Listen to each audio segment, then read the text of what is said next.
Marcus Chen had always been good with dangerous animals. Back on Earth, he'd worked with everything from wild tigers to aggressive bulls.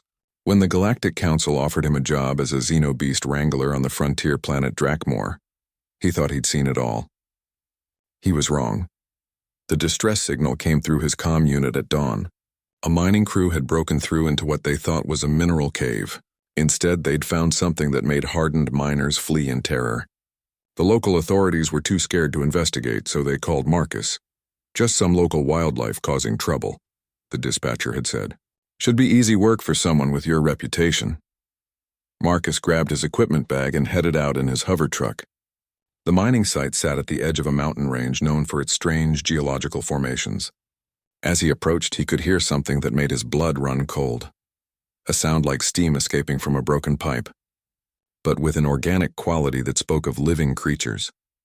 The mine entrance gaped like a wound in the mountainside. The mining equipment lay scattered and abandoned. Tool marks on the metal showed something with very sharp claws had been here. Marcus checked his scanner. It was picking up multiple large life forms deeper in the cave system. He activated his headlamp and stepped into the darkness. The tunnel walls were smooth, too smooth for natural formation. Someone or something had carved these passages long ago. Ancient symbols covered the walls, worn by time but still visible. This wasn't just a cave, it was a structure. The strange hissing sound grew louder as he moved deeper. His boots crunched on something that looked like broken pottery. Kneeling down, Marcus examined the fragments. They weren't pottery at all, they were eggshells. Massive eggshells, each piece the size of his palm and covered in intricate patterns. A new sound echoed through the tunnel, a low rumbling that seemed to come from everywhere at once. Marcus had heard that sound before in old Earth documentaries about extinct creatures. It was the sound of something very large breathing. He rounded a corner and stopped dead in his tracks. The tunnel opened into a vast chamber, its ceiling lost in shadows above. And scattered across the chamber floor were dozens of creatures the size of small horses, their scales gleaming in the light of his headlamp. Dragons. Actual dragons. But these weren't the massive, terrifying beasts of human legend. They were young, barely hatched, stumbling around on unsteady legs. Their eyes held the curious, trusting look of newborns. Some were trying to fly with wings too small for their bodies. Others were attempting to breathe fire, but only managing small puffs of smoke. Marcus realized he was looking at a nursery that had been sealed away for who knows how long. The parent dragons were nowhere to be seen, probably dead for centuries. These hatchlings had somehow survived in stasis until the miners broke through. One of the baby dragons noticed him and approached cautiously. It was about the size of a large dog with dark blue scales that shifted to purple in certain light. It looked up at Marcus with intelligent golden eyes and made a soft chirping sound. "Hey there, little guy," Marcus whispered, slowly removing his gloves. The dragon sniffed his outstretched hand, then nuzzled against his palm like a cat seeking attention. More of the hatchlings began to gather around him, drawn by curiosity rather than fear. Marcus counted at least 40 of them, maybe more hiding in the darker corners of the chamber. They were all different colors. Blue, green, red, gold, silver, and some with patterns he'd never seen before. His comm unit crackled to life. "Chen, what's your status?" "The miners are getting nervous." Marcus looked around at the baby dragons, some of whom had curled up near his feet like puppies. "I'm going to need more time," he said, "and probably a bigger truck." The dragon that had first approached him climbed onto his lap and settled there with a contented rumble. Marcus found himself gently scratching behind its tiny horns. The creature's scales were surprisingly warm, and he could feel a faint vibration like a cat's purr but deeper. These weren't monsters. They were orphans, and somehow they seemed to think he was their new parent. Marcus knew he should have called the authorities immediately. Dragon sightings were supposed to be reported to the Galactic Council within 1 hour of discovery. Dragons were classified as Class Alpha dangerous entities, creatures so dangerous that entire star systems had been evacuated rather than risk conflict with them. But as he sat surrounded by chirping baby dragons, Marcus couldn't bring himself to make that call. He watched them play and explore their ancient nursery, their movements clumsy but endearing. One little gold-scaled dragon kept trying to climb the chamber walls only to tumble back down in a heap of wings and tail. "What am I supposed to do with you guys?" Marcus asked aloud. The blue dragon on his lap looked up at him and made a questioning trill. It was learning to associate his voice with safety and comfort. Marcus had worked with enough animal species to recognize bonding behavior when he saw it. His comm unit buzzed again. This time it was his supervisor, Director Hass. "Chen, the mining foreman is demanding answers." "What's the situation down there?" Marcus looked at the hatchlings. If he reported them, the council would send a containment team. Best case scenario, the dragons would spend their lives in research facilities. Worst case, they'd be destroyed as a potential threat to galactic security. "Just some minor geological instability," Marcus lied smoothly. "I need to do a full structural assessment before clearing the site for mining operations." "How long?" "Give me 48 hours. Fine, but make it fast. That mining crew is already behind schedule." Marcus cut the connection and immediately began thinking. 48 hours to figure out what to do with 40-plus dragon hatchlings that were bonding to him as their parental figure. The first challenge was feeding them. Young dragons in Earth mythology were depicted as carnivorous, but Marcus had learned not to trust mythology when it came to alien species. He pulled out his field scanner and ran a bioanalysis on one of the more cooperative hatchlings. The results were fascinating. These dragons were omnivores capable of processing both plant and animal matter. Their digestive systems showed adaptations for a wide variety of food sources. More interesting was their brain scan. These creatures had intelligence levels comparable to dolphins or young primates. Marcus made his first decision. He couldn't abandon them, but he also couldn't keep 40 dragons secret forever. He needed help, and he knew exactly who to call. Dr. Sarah Kim had been his partner back on Earth before she left to study xenobiology on the research station. Kepler 7, she was one of the few people Marcus trusted completely, and more importantly, she understood the bureaucratic nightmare that creature discoveries could become. The quantum communicator took several minutes to establish a connection across the light years. When Sarah's face appeared on the small screen, her expression shifted from surprise to concern as Marcus explained the situation. "Marcus, you know what you're asking me to do," Sarah said. "If the council finds out I helped hide Class Alpha entities, look at them, Sarah." Marcus turned his communicator so she could see the baby dragons. One was chasing its own tail while two others were having what appeared to be a wrestling match. "Do these look like galactic threats to you?" Sarah's expression softened as she watched the hatchlings play. "They're beautiful," she whispered. "How many did you say?" 43 by my last count. "And they're imprinting on me, Sarah. I think these might be the last dragons in the galaxy. The chamber they were in was ancient. Thousands of years old at least. The parent dragons? Gone, no signs of them anywhere. These babies have been in some kind of stasis until the miners broke through." Sarah was quiet for a long moment, watching the dragons on her screen. "What do you need from me?" "Research data on dragon physiology, legal precedents for creature reclassification, and maybe some advice on how to convince the council that these hatchlings aren't the same as their legendary parents. I'll start pulling files immediately. But Marcus, you need to be very careful. The council has standing orders to eliminate any dragon sighting without investigation." After ending the call, Marcus looked around at his new charges. The gold dragon that had been climbing walls had finally managed to perch on a rock ledge and was preening proudly. The blue one on his lap had fallen asleep, its tiny claws gripping his jacket. "Okay, guys," Marcus said softly. "Let's see if we can keep you alive long enough to prove you're not monsters." The dragons seemed to understand that something important had been decided. Several of them gathered closer, forming a protective circle around Marcus as if they sensed danger approaching. Their intelligence was remarkable, and that might be the key to saving them. 24 hours into his self-imposed deadline, Marcus had made remarkable progress. The dragon hatchlings were fast learners, picking up basic commands and routines with surprising speed. He'd established feeding times, play periods, and even managed to get most of them sleeping on a regular schedule. The blue dragon, whom Marcus had started calling Azure, had become his constant companion. It followed him everywhere and seemed to understand human speech better than the others. When Marcus pointed to objects and named them, Azure would repeat the gesture to the other hatchlings, apparently teaching them. Dr. Kim had sent him a treasure trove of information through encrypted channels. Historical records showed that dragons had once been common throughout the galaxy, serving various civilizations as companions, guardians, and even diplomatic envoys. The violent, destructive image came from a single incident 3,000 years ago, when a group of military dragons had been driven insane by an experimental weapon. That's the key, Sarah had told him during their latest conversation. These dragons aren't just intelligent, they're domesticated. Their ancestors worked alongside various alien species for millennia before the Council's extermination order. Marcus was reviewing Sarah's data when his comm unit chimed with an incoming priority message. His blood ran cold when he saw the sender. Commander Zhek of the Galactic Council Security Division. Wrangler Chen. The alien's translated voice was crisp and professional. Our sensors have detected Class Alpha energy signatures from your location. Explain. Marcus's mind raced. Commander, I'm conducting a detailed survey of unusual mineral formations. Some of the crystals here emit energy signatures that might be confusing your sensors.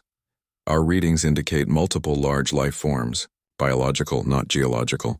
I've encountered some local wildlife during my survey. Nothing threatening, just some large herbivores that were disturbed by the mining operation. There was a pause. Wrangler Chen, you will provide immediate visual confirmation of your location. A security team is en route and will arrive in 6 hours. The connection terminated. Marcus felt Azure press against his leg, sensing his distress. The little dragon looked up at him with worried golden eyes. 6 hours, Marcus murmured. He looked around at the dozens of dragon hatchlings that had come to trust him completely.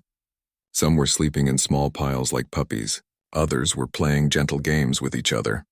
All of them looked to him as their protector. Marcus made a decision that went against every rule in his training manual. He was going to run, but first he needed to test something that had been bothering him since he'd arrived. The ancient chamber wasn't just a nursery. It was too sophisticated with climate controls and stasis systems that had operated for thousands of years. Someone had built this place specifically to preserve these dragons. He began examining the walls more carefully, running his scanner over the alien symbols. Gradually, a pattern emerged. The symbols weren't just decorative, they were instructions. A manual for caring for dragon hatchlings. Sarah, are you getting this data stream? Marcus transmitted the symbol patterns to his friend. Marcus, this is incredible. These symbols match linguistic patterns from the Cathera Empire. They ruled this sector before the council formed. According to these instructions, the dragons aren't just intelligent, they're capable of forming emotional bonds with other species that make them incredibly loyal.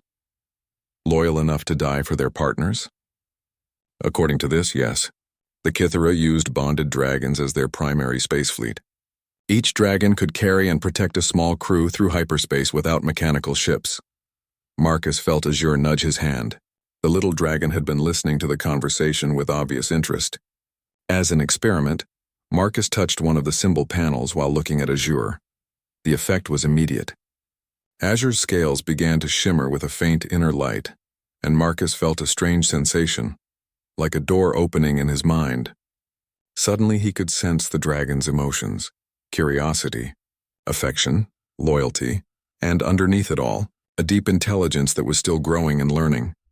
The bonding process, Sarah's voice was filled with wonder.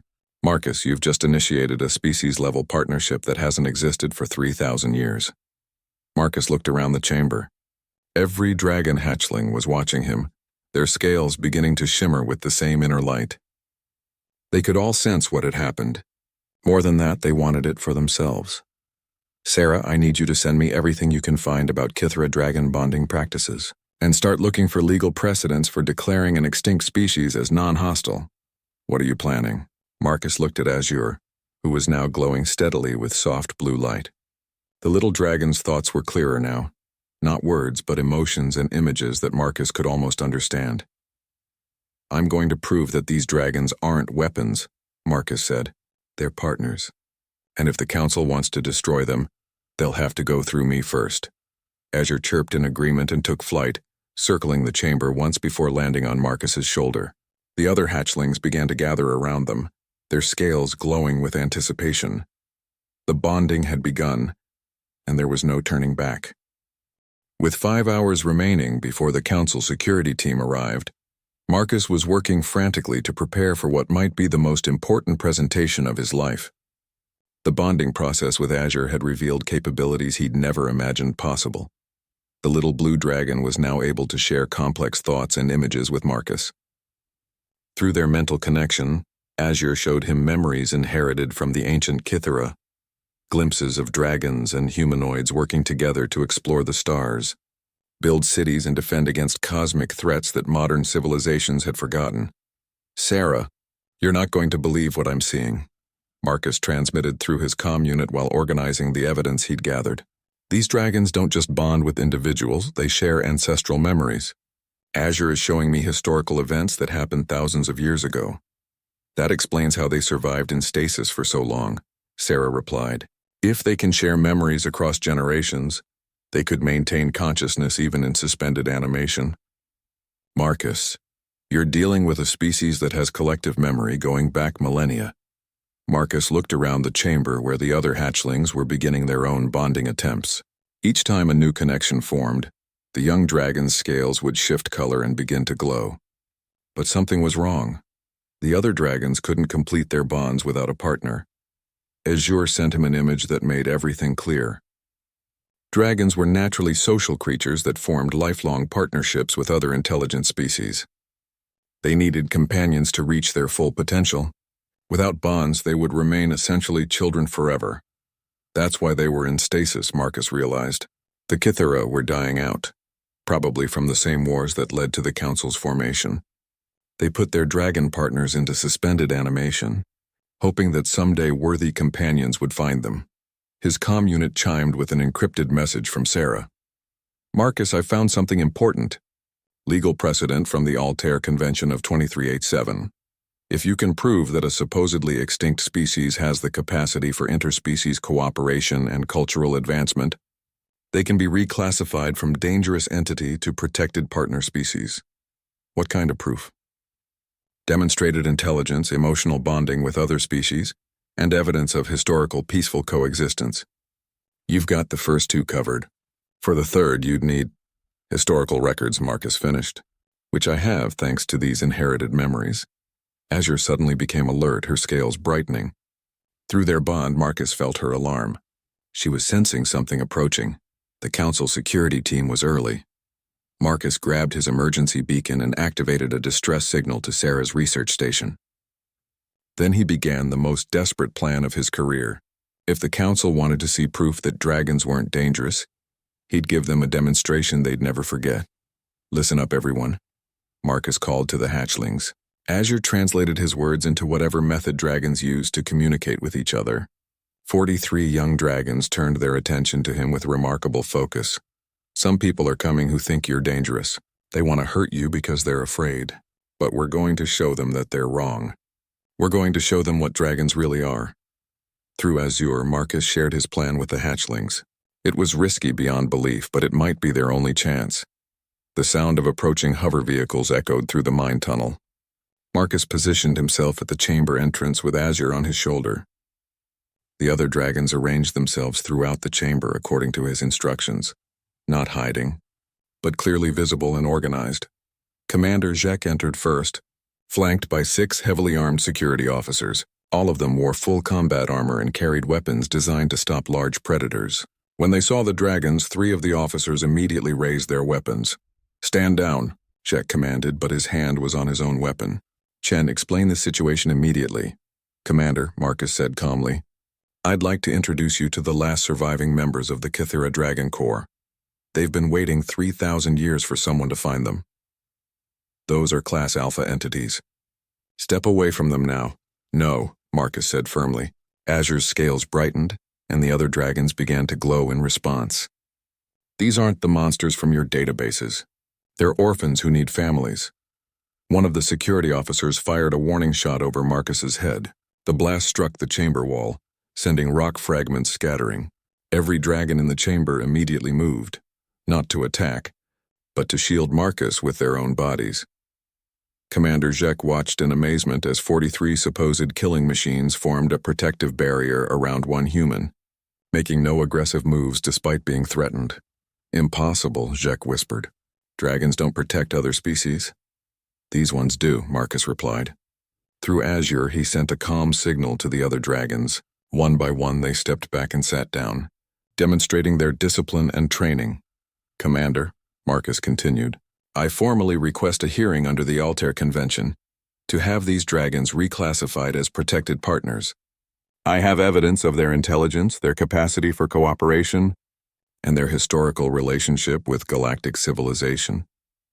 Jek looked around the chamber, taking in the organized behavior of the dragons and their obvious bond with Marcus. His weapon remained holstered. You're claiming these creatures can be domesticated? I'm claiming they already are domesticated. They always have been. We just forgot how to be worthy of them. Commander Jek's decision to grant a formal hearing rather than immediately destroying the dragons surprised everyone, including his own security team. The hearing was scheduled to take place on the council station orbiting Drakmor, giving Marcus 3 days to prepare his case. The challenge was transporting 43 dragon hatchlings without causing a system-wide panic. Jek provided a specialized cargo transport but insisted on armed escorts. Marcus agreed on one condition. Any weapons fired in the presence of the dragons would result in an immediate breach of the protection order. During the journey to the station, Marcus worked with Azure to organize the dragons for their appearance before the council tribunal. The little blue dragon had become his translator and liaison, helping the other hatchlings understand what was expected of them. Dr. Sarah Kim arrived on the station 12 hours before the hearing, bringing with her a team of xenobiologists from 3 different star systems. She also carried something more valuable than scientific equipment, legal documentation that could change everything. Marcus, you're not going to believe what I found, Sarah said as they reviewed the evidence in their assigned quarters. Azure was perched on the desk between them, occasionally offering chirps that seemed remarkably like commentary. The Kythera didn't just use dragons as partners, Sarah continued. According to these records, humans had dragon partners too. A small group of Earth colonists encountered the Kythera Empire about 400 years ago. Some of them formed bonds with dragons and served as diplomatic envoys. Marcus felt Azure's excitement through their bond. The dragon was showing him inherited memories, images of humans and dragons working together, exploring dangerous planets, and establishing trade routes that connected distant civilizations. So humans have done this before? Better than that. The human-dragon partnerships were so successful that the Kythera specifically requested human volunteers when they built this preservation chamber. These dragons were meant for humans, Marcus. That's why Azure bonded with you so easily. The hearing took place in the Council's main tribunal chamber, with representatives from 12 major galactic civilizations in attendance. Marcus entered with Azure on his shoulder, and the other 42 dragons arranged in a formation that demonstrated their discipline and organization. The prosecution was led by Security Director Voss, a stern Altarian who had built her career on enforcing the dragon extermination protocols. She began by displaying holographic images of the destruction caused by the rogue military dragons 3,000 years ago. These creatures, Voss declared, represent an existential threat to galactic civilization. They possess the intelligence to plan attacks, the physical capability to destroy spacecraft, and the longevity to hold grudges across centuries. The only safe course is immediate termination. Marcus stood to respond, feeling the support of all 43 dragons through Azure's connection to them. Director Voss is describing weapons, not animals. But these dragons aren't weapons. They're partners. He activated his holoprojector and began sharing the inherited memories that Azure had shown him. The tribunal watched in fascination as scenes of ancient cooperation played out before them. Dragons and various alien species building cities together, exploring unknown regions of space, and defending each other against cosmic threats. The dragons that went rogue 3,000 years ago weren't representing their species, Marcus explained. They were military units that had been modified with experimental technology. According to the memories these hatchlings carry, the modification process drove them insane and cut them off from their natural bonding instincts. Memories? Counselor Thex of the Centauri Union leaned forward with interest. You're claiming these creatures have inherited knowledge? Azure chose that moment to demonstrate.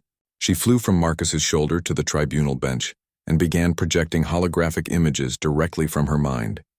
Ancient star charts that matched current galactic maps, technical diagrams of technologies that predated the Council by millennia, and most importantly, detailed records of peaceful human-dragon partnerships. The tribunal chamber erupted in surprised murmurs. Director Voss stood to object, but Counselor Thex raised a hand for silence. These images, Thex said slowly, they're showing technological specifications that we thought were lost forever. If these creatures have access to Kithera knowledge, they're living libraries, Marcus said. Each dragon carries the accumulated wisdom of their species, passed down through genetic memory. Destroying them would be like burning every book in the galaxy. Dr. Kim stepped forward with her research team. Honored counselors, we've conducted extensive testing over the past 72 hours. These dragons show problem-solving abilities comparable to advanced AI systems, emotional intelligence that allows them to form lasting bonds with other species. And most importantly, they demonstrate an instinctive drive to protect and cooperate rather than dominate. The youngest dragon in the group, a small silver hatchling that Marcus had nicknamed Gleam, suddenly broke formation and approached the tribunal bench. Before anyone could react, she began gently nuzzling Director Voss's hand. Voss tried to pull away, but Gleam persisted with the patient determination of a creature trying to comfort someone in distress. Through Azure, Marcus could sense what was happening. The little dragon was responding to Voss's emotional state, trying to provide comfort and reassurance. She senses that you're afraid, Marcus said softly. Dragons are naturally empathic. They want to help, not hurt. Director Voss looked down at the small creature that was trying so hard to befriend her, and for the first time in the hearing, her expression softened. It's trying to comfort me. That's what partners do, Marcus replied. They take care of each other. Counselor Thex called for a recess to allow the tribunal to deliberate. As the officials filed out, Marcus noticed that several of them looked back at the dragons with expressions of wonder rather than fear. The impossible was happening. They were starting to see the dragons as something other than monsters. The tribunal's deliberation lasted 18 hours, during which Marcus and the dragons waited in a specially prepared holding area. The delay was actually encouraging. If the council had intended to simply confirm the extermination order, the decision would have been immediate. During the wait, something unexpected happened. Several council members began visiting the holding area to observe the dragons more closely. Counselor Thex was the first, arriving with a team of xenopsychologists who wanted to study dragon behavior patterns. Mr. Chen, Thex said, watching as the dragons organized themselves into small groups for feeding time. We've reviewed the historical records your Dr. Kim provided. If these creatures truly represent a return to pre-war dragon society, the implications are enormous. Azure flew over to Thex and landed gently on his extended arm.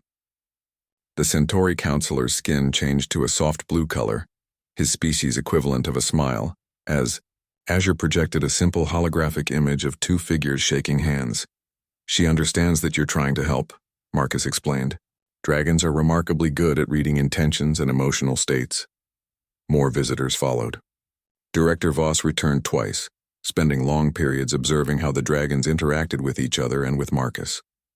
The silver dragon Gleam had apparently decided that Voss needed a friend and consistently approached her with offerings of shiny objects and gentle head bumps. I've spent my entire career believing that dragons were incapable of peaceful coexistence, Voss admitted during her second visit.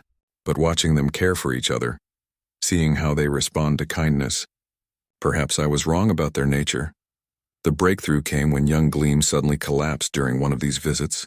Her scales lost their silver luster and she began breathing rapidly. Marcus immediately called for medical assistance, but the station's medical team had no experience with dragon physiology. She's dying, Dr. Kim said after running emergency scans. Some kind of metabolic cascade failure. I don't know how to stop it. Azure immediately flew to Marcus and began projecting urgent images, memories of ancient Kithera medical procedures. But the images were incomplete, fragmented by thousands of years of genetic drift. That's when Director Voss did something that surprised everyone. She knelt beside the dying dragon and gently placed her hands on Gleam's cooling scales. What do you need? Voss asked softly. How can I help? Gleam looked up at her with dimming eyes and made a soft whistle. Azure translated by showing Marcus an image. Gleam was trying to form an emergency bond with Voss, using the director's life force to stabilize her failing systems. She wants to bond with you, Marcus told Voss. But you have to want it too. Dragons can't force a connection. Voss looked around the room at the worried faces of humans and dragons alike. Then she looked down at the small creature who had been trying so hard to befriend her. "What do I do?" "Just accept her," Marcus said. "Open your mind and let her in." Voss closed her eyes and placed both hands on Gleam's head. For a moment, nothing happened. Then, gradually, both of their scales began to glow, Gleam's returning to bright silver and Voss's skin shifting through a spectrum of colors that indicated deep emotional transformation. Gleam's breathing stabilized, and she made a soft chirp of contentment. Voss opened her eyes and Marcus could see that something fundamental had changed in her expression. "I can feel her," Voss whispered in amazement. "Her thoughts, her emotions. She's not a weapon at all. She's just a child who wants to be loved." The moment was interrupted by the arrival of Counselor Thex and the full tribunal. They had witnessed the bonding process through the room's monitoring systems, and their expressions showed a mix of wonder and concern. "Director Voss," Thex said carefully, "are you experiencing any adverse effects from this connection?" Voss stood up with Gleam in her arms, the little dragon curled contentedly against her chest. "Quite the opposite, Counselor. I feel more balanced than I have in years. It's like having a partner who understands you completely." "The tribunal has reached a preliminary decision," Thex announced. "However, this new development requires us to reconsider our options. Director Voss, you've just demonstrated successful interspecies bonding with a supposedly dangerous entity. How do you recommend we proceed?" Voss looked down at Gleam, then around the room at the other dragons who were watching hopefully. Through her new bond, she could sense their desire for companionship and their willingness to dedicate their lives to protecting their chosen partners. "I recommend we establish a pilot program," Voss said, "a carefully monitored initiative to test the viability of human-dragon partnerships under modern conditions. If these bonds prove stable and beneficial, we can consider expanding the program." Marcus felt Azure's excitement through their connection. The little blue dragon understood that they had just won a crucial victory, but she also sensed that greater challenges lay ahead. "How many participants would this pilot program include?" Marcus asked. Thex looked around the room at the 43 dragons, each one representing a unique opportunity to rebuild an ancient alliance. "We'll start with all of them," Thex decided. "Every dragon will be paired with a carefully selected human partner. If Mr. Chen is correct about their nature, we'll have our proof within 6 months. And if he's wrong?" Voss asked. "Then we'll deal with that situation when it arises, but somehow I don't think we'll need to." The tribunal filed out, leaving Marcus alone with his dragons and the knowledge that everything was about to change. The impossible had happened. Humanity was about to rediscover its partnership with dragons. 6 months later, the Dragon Partner Program had exceeded everyone's expectations. What had started as a desperate gamble to save 43 orphaned hatchlings had evolved into the most successful interspecies cooperation initiative in galactic history. Marcus stood on the observation deck of the new Dragon Court training facility, watching human-dragon partnerships practice aerial maneuvers in the vast space above the station. Azure had grown considerably during their months together, her wingspan now approaching 3 meters, but she still preferred to perch on Marcus's shoulder during quiet moments. "The Council is requesting expansion to 1,000 partnerships," Dr. Sarah Kim said, as she joined Marcus at the viewing window. "Representatives from 47 different star systems want to participate. Are we ready for that kind of growth?" Marcus asked. Through his bond with Azure, Marcus could sense the opinions of all 43 original dragons. They were scattered across the galaxy now, each paired with a carefully selected human partner, but they maintained their connection through the genetic memory network that linked their species. The partnerships had proven beneficial beyond anyone's imagination. Dragon-bonded humans showed improved problem-solving abilities, enhanced intuition, and remarkable stress resilience. The dragons, in turn, were thriving in ways that surprised the xenobiologists studying them. Director Voss approached them with Gleam riding on her shoulder. The transformation in the former security director was remarkable. Where once she had been rigid and fearful, she now moved with the fluid confidence that came from having a partner who could sense and share her emotional state. "Marcus," Voss said, "I owe you an apology. When I first saw these dragons, I saw only the monsters from our history files. I couldn't imagine that they might be something wonderful instead." You weren't wrong to be cautious, Marcus replied. The universe is full of dangerous things, but sometimes the most dangerous thing is fear itself. A new group of human candidates was arriving for bonding assessment, and Marcus could feel Azure's excitement.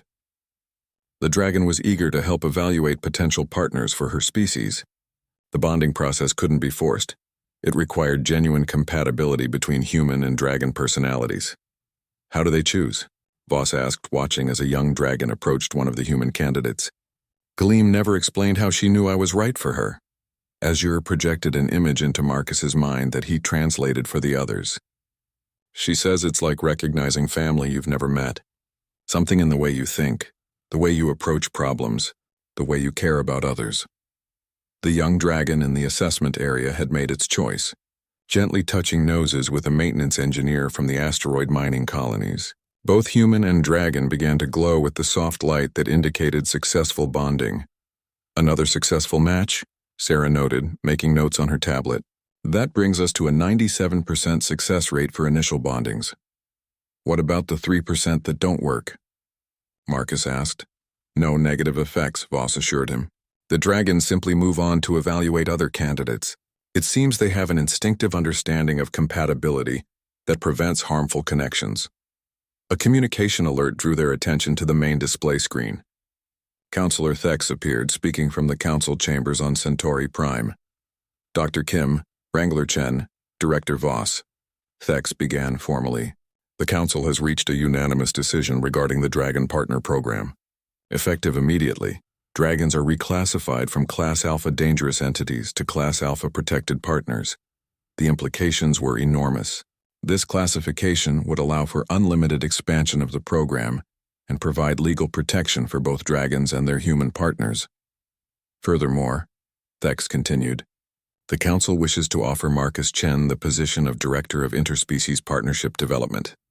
This new department will oversee not only the Dragon Program, but also investigate the potential for similar partnerships with other species. Marcus looked at Azure, who projected an image of the two of them exploring distant stars together. The dragon's excitement about new adventures was infectious. I accept, Marcus said, on the condition that my advisory board includes representatives from the dragon partners themselves. Agreed.